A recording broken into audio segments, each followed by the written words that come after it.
So hi guys, welcome back to my to videos. तो इस video में दोस्तों डिस्कस करने वाले हैं यहाँ पर कुछ इंपॉर्टेंट कंपनीज को और उनसे रिलेटेड कुछ इंपॉर्टेंट अपडेट्स हैं जिसकी बात करेंगे इस वीडियो में। तो चलिए दोस्तों वीडियो की शुरुआत करते हैं। सबसे पहली कंपनी की बात करते हैं। पहली कंपनी का नाम है भारत इलेक्ट्रॉनिक्स लिमिटेड यानी कि BEL। बट इसको डिस्कस करने से पहले दोस्तों, अगर आपने अभी तक चैनल को सब्सक्राइब नहीं किया है तो चैनल को सब्सक्राइब करके बेल आइकन को प्रेस कर लो और सेबी रजिस्टर्ड टेलीग्राम चैनल को भी ज्वाइन कर लो, जिसका लिंक आपको डिस्क्रिप्शन में देखने को मिल जाएगा। और एक डिस्क्लेमर भी है, जो भी कंपनी से रिलेटेड न्यूज़ एंड अपडेट्स हम लोग कवर करेंगे वो सारी न्यूज़ एंड अपडेट्स सिर्फ और सिर्फ एजुकेशन पर्पस के लिए है, सीखने के लिए है। तो इसको किसी भी तरह का इन्वेस्टमेंट एडवाइस मत समझना, आप खुद से रिसर्च और एनालिसिस भी कर सकते हैं। तो चलिए दोस्तों वीडियो की शुरुआत करते हैं। सबसे पहले बात करते हैं भारत इलेक्ट्रॉनिक्स से रिलेटेड कुछ इंपॉर्टेंट न्यूज़ एंड अपडेट्स के बारे में। सो दोस्तों आज के दिन की बात करें तो भारत इलेक्ट्रॉनिक्स आपको काफ़ी ज़्यादा फोकस में देखने को मिल रही थी। फोकस में रहने का सबसे बड़ा रीज़न ये है कि कंपनी के बिजनेस से रिलेटेड दो काफ़ी बड़ी खबर हमें देखने को मिल रहा था। पहली खबर की दोस्तों अगर हम बात करें तो वो ये है कि एक कंपनी है एस्ट्रा माइक्रोवेव, उस कंपनी ने MOU साइन किया है भारत इलेक्ट्रॉनिक्स के साथ, जिसको हम लोग डिटेल में डिस्कस करेंगे। और दूसरी न्यूज़ ये है कि कंपनी के बिजनेस से रिलेटेड एक बड़ी खबर आज के दिन हमें देखने को मिल सकता है, उसको भी हम लोग डिटेल में समझेंगे। बट सबसे पहले पहली न्यूज़ की बात कर लेते हैं।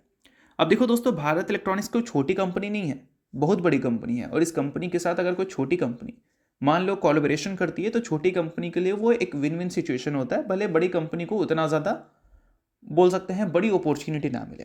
बट ठीक है, चलो न्यूज़ है तो डिस्कस कर लेते हैं इस न्यूज़ को डिटेल में। तो देखो दोस्तों, ये जो एग्रीमेंट है इसके अंडर हमें देखने को मिलेगा दोनों कंपनी का कोलैबोरेशन। किस चीज़ में? डिज़ाइन में, डेवलपमेंट में, manufacturing of advance electronic modules में। उसके अलावा सब system, system for defence electronics और एरोस्पेस एप्लीकेशंस, इसमें ये दोनों कंपनी मिलकर काम करने वाली है। और ये जो पार्टनरशिप है ये बोल सकते हैं काफ़ी ज़्यादा क्रिटिकल टेक्नोलॉजी जो एरियाज होते हैं उस पर भी फोकस करता हुआ दिखेगा, जिसमें आपको देखने को मिलता है electronic warfare, radar system, satellite relation solutions. तो ये न्यूज़ को आप नोट कर लो, काफ़ी इंपॉर्टेंट न्यूज़ है बिजनेस से रिलेटेड अगर हम बात करें तो। सो अब दोस्तों वीडियो में आगे बढ़ने से पहले बात कर लेते हैं एक सेबी रजिस्टर्ड टेलीग्राम चैनल के बारे में जिसका नाम है ट्रेडर बाजी। अब ये सेबी रजिस्टर्ड रिसर्च एनालिस्ट हैं जिनका रजिस्ट्रेशन नंबर आपको यहाँ पर देखने को मिलता है और इनको 8 साल से भी ज़्यादा का एक्सपीरियंस है ऑप्शन एंड स्विंग ट्रेडिंग में। साथ में 3000 से भी ज़्यादा लोगों को ऑलरेडी ये ट्रेन कर चुके हैं। तो इनके टेलीग्राम चैनल का जो लिंक है वो आपको डिस्क्रिप्शन में देखने को मिल जाएगा, लिंक के थ्रू जाकर जरूर इस चैनल को आप ज्वाइन कर लेना।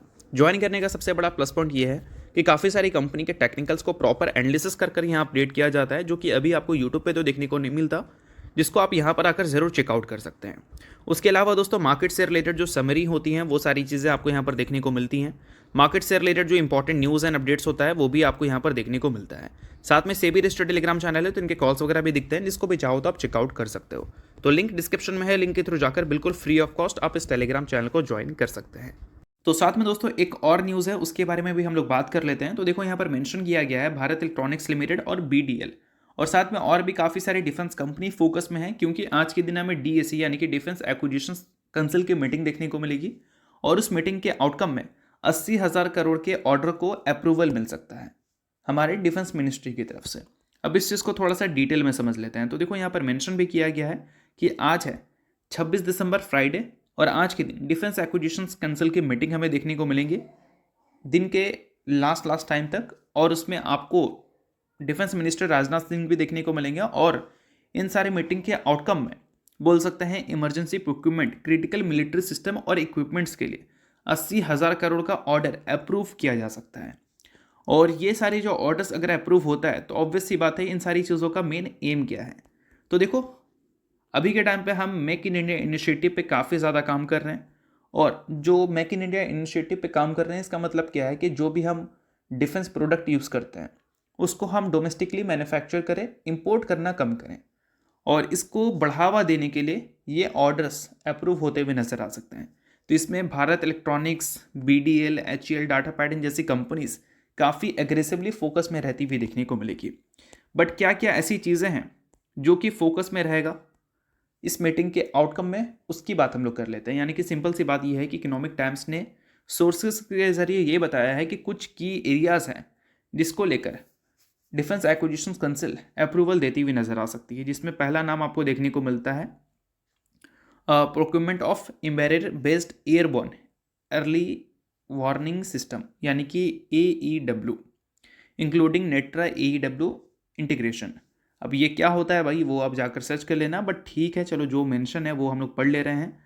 और इसके अलावा दोस्तों आपको देखने को मिलता है drones, medium altitude long endurance drones, और साथ में आपको देखने को मिलेगा contract to enhance India defence and ISR capabilities. तो ये सारी चीज़ें हैं जो कि आज के दिन आपको इस मीटिंग के आउटकम में फोकस में रहता हुआ दिखेगा। तो ये सारी चीज़ों को आप ज़रूर नोट कर लो।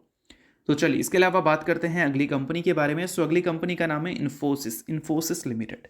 आज के दिन इन्फोसिस ऐसी न्यूज़ की वजह से फोकस में रही है कि उस न्यूज़ की वजह से इन्फोसिस के साथ बाकी की जो IT कंपनी है वो सभी में आपको प्रेशर देखने को मिला है। अब एग्जैक्ट न्यूज़ क्या है भाई, तो न्यूज़ हमें ये देखने को मिल रहा है कि IT कंपनीज आज के दिन 3% तक इसीलिए गिरती हुई नजर आई थी क्योंकि इन्फोसिस ने जो इंट्री लेवल सैलरीज हैं उसको बढ़ा दिया है और इस नंबर को उन्होंने 21 लाख पर एनम तक कर दिया है।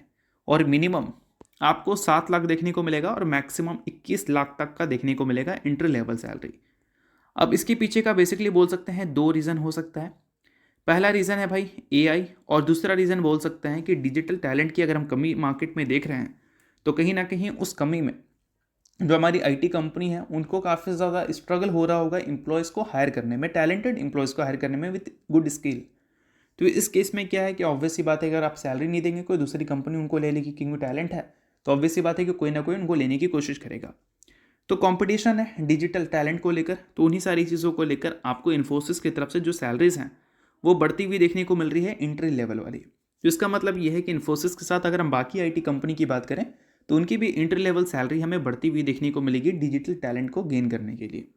अब इन सारी चीज़ों से होगा क्या, तो इन सारी चीज़ों से कंपनी के आने वाले क्वार्टरली रिजल्ट इम्पैक्ट होते हुए नजर आएंगे। कंपनी के रेवेन्यू में कोई इम्पैक्ट हमें देखने को नहीं मिलेगा क्योंकि रेवेन्यू तो वो इनकम है या फिर वो पैसा है जिसको कंपनी सबसे पहले लेती है, उसके बाद खर्च करती है, फिर कंपनी के पास बचता है प्रॉफिट। तो रेवेन्यू के बाद सबसे पहले हटाती है कंपनी एम्प्लॉय का खर्चा, और कंपनी का जो टोटल एक्सपेंस है उसका 53% हमें Q2 में एम्प्लॉय कॉस्ट में ही जाते हुए देखने को मिले थे और बाकी का नंबर कंपनी अलग अलग जगह खर्च की थी। बट अगर कंपनी इंटर लेवल सैलरी अगर बढ़ा देती है या कोई भी सैलरी अगर बढ़ा देती है तो ये जो 53% का नंबर है ये हो सकता है 54, 55, 56% तक जाती हुई नजर आए। तो इसका मतलब कंपनी का एम्प्लॉय कॉस्ट इंक्रीज हो जाएगा जिस वजह से कंपनी के जो टोटल एक्सपेंस है वो बढ़ सकता है, या फिर उसको अगर कम कंपनी करना चाहती है तो 53% के अलावा जो कंपनी खर्च करती है वहाँ से कंपनी को कटौती करनी पड़ेगी। तो ये सारी चीज़ें अगर कंपनी कर लेती है तो फिर कंपनी का प्रॉफिट मेंटेन हो पाएगा। और दोनों जगह अगर मान लो कंपनी का खर्चा इंक्रीज होता है तो फिर कंपनी के नेट प्रॉफिट इंपैक्ट फेस करेंगे क्योंकि मार्जिन से ही कम दिखेगा। और इसी वजह से मैं बोल रहा था कि ये जो नंबर है 21 लाख का, इसी वजह से आज के दिन हमारी टेक कंपनी परेशान है क्योंकि इससे कंपनी के जो सैलरीज हैं वो इंक्रीज हो जाएंगे तो कंपनी के खर्चे भी बढ़ जाएंगे। तो ये सारी चीज़ों का असर कंपनी के Q3 में तो देखने को नहीं मिलेगा। तो Q3 के रिजल्ट जो हमें 14 जनवरी को देखने को मिलेंगे उसको लेकर इन सारी चीज़ों को बोल सकते हैं ध्यान में मत रखना। अगर हम बात करें इस चीज़ का इम्पैक्ट के बारे में तो वो हमें Q4 में देखने को मिल सकता है। तो 14 जनवरी को जो कंपनी Q3 रिजल्ट रिपोर्ट करेगी वहाँ पर इसका कोई इम्पैक्ट में भी देखने को ना मिले। तो चलिए अब बात करते हैं अगली कंपनी के बारे में जिसका नाम है जुपिटर वैगन्स। बट इसको डिस्कस करने से पहले अगर आपने अभी तक सेबी रजिस्टर्ड टेलीग्राम चैनल को ज्वाइन नहीं किया है तो उसको जाकर आप ज्वाइन कर लो, लिंक आपको डिस्क्रिप्शन में देखने को मिल जाएगा। काफ़ी सारी कंपनी से रिलेटेड न्यूज़ एंड अपडेट्स आपको यहाँ पर देखने को मिलती है और मार्केट में जिस हिसाब से वॉलेटिलिटी है उसको काउंटर करने के लिए प्रॉपर एनालिसिस भी आपको चाहिए होगा। तो वो सारी चीज़ें आपको यहाँ पर टेलीग्राम पर मिलती है। काफ़ी सारी कंपनी के टेक्निकल्स को प्रॉपर एनालिसिस कर अपडेट किया जाता है जिसको आप चेकआउट कर सकते हैं। तो लिंक आपको डिस्क्रिप्शन में दिख जाएगा, लिंक के थ्रू जाकर चैनल को ज्वाइन कर लेना। अब दोस्तों बात करते हैं जुपिटर वैगन्स के बारे में। तो आज के दिन वंस अगेन हमारी जो रेलवे कंपनीज है वो फोकस में रही। इसमें RVNL, IRFC, IRCTC, Jupiter wagons सभी में अच्छी परफॉर्मेंस देखने को मिली। मेनली RVNL, IRFC में ज़्यादा अच्छी परफॉर्मेंस दिखा। अब परफॉर्मेंस के पीछे का कुछ पर्सनल रीज़न भी था, लाइक IRFC से रिलेटेड एक न्यूज़ हमें देखने को मिली थी और RVNL टिकट के हाइक की वजह से भागती हुई नजर आई। और उन सारी चीज़ों का असर आपको जुपिटर वैगन्स में भी दिखा क्योंकि अगर रेलवे एक्सपेंशन होता है तो वैगन्स की कमी तो देखने को मिलेगी भाई। बिना वैगन्स के तो रेलवे एक्सपेंशन हमें देखने को मिलेगा नहीं। तो उस वजह से जुपिटर वैगन जैसी कंपनीज की भी डिमांड आपको बढ़ते हुए देखने को मिलेंगे। तो ये सारी चीज़ें अगर होती हैं तो ऑब्वियस सी बात है कि कंपनी के जो बिजनेस है उसमें एक रिकवरी हमें देखने को मिल सकती है क्योंकि पिछले 1 साल से तो कंपनी काफ़ी स्ट्रगल कर रही है और इतनी बड़ी तेज़ी होने के बावजूद भी पिछले 1 साल में अभी भी कंपनी 33% आपको नीचे दिख रही है। तो एक चीज़ ध्यान में रखना कि ये कंपनी में पिछले कुछ टाइम में जो बड़ी तेज़ी दिखी है उसका कोई भी अभी तक प्रॉपर करेक्शंस हमें देखने को मिला नहीं है। कंपनी बुरी नहीं है बोल सकते हैं, अगर वन साइडेड कोई भी कंपनी भागी है तो ऑब्वियस सी बात है एक ऐसा ट्रेडिंग सेशन तो जरूर जाएगा जहां पर कंपनी में हेवी करेक्शंस देखने को मिलेगा, और वो करेक्शंस अभी तक इस कंपनी में दिखा नहीं है। और इसके अलावा बाकी रेलवे कंपनीज में भी नहीं दिखा, लाइक IRFC की बात करें या फिर RVNL की बात करें, तो ये सारी चीज़ों को माइंड में सेट करके चलना। अगर फोमो में जाओगे तो उस केस में आप ट्रैप हो सकते हो, तो इस चीज़ को भी ध्यान में रखना।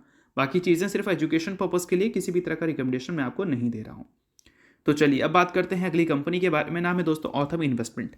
रिसेंटली कंपनी के बोर्ड ने 4:1 के रेशो में बोनस अप्रूव किया है, जिसमें कंपनी ने एक शेयर के बदले 4 इक्विटी शेयर देने का फैसला किया है। सो अगर आप इस कंपनी के शेयर होल्डर हैं तो बेशक इस न्यूज़ को नोट कर सकते हो। शेयर होल्डर नहीं हो इग्नोर कर सकते हो, न्यूज़ थी इस वजह से मैंने बता दिया, बाकी ये किसी भी तरह का रिकमेंडेशन नहीं है। तो होप करता हूँ ये वीडियो आपको अच्छा लगा होगा। लाइक कीजिए, सब्सक्राइब कीजिए, वीडियो के लिए बहुत बहुत शुक्रिया।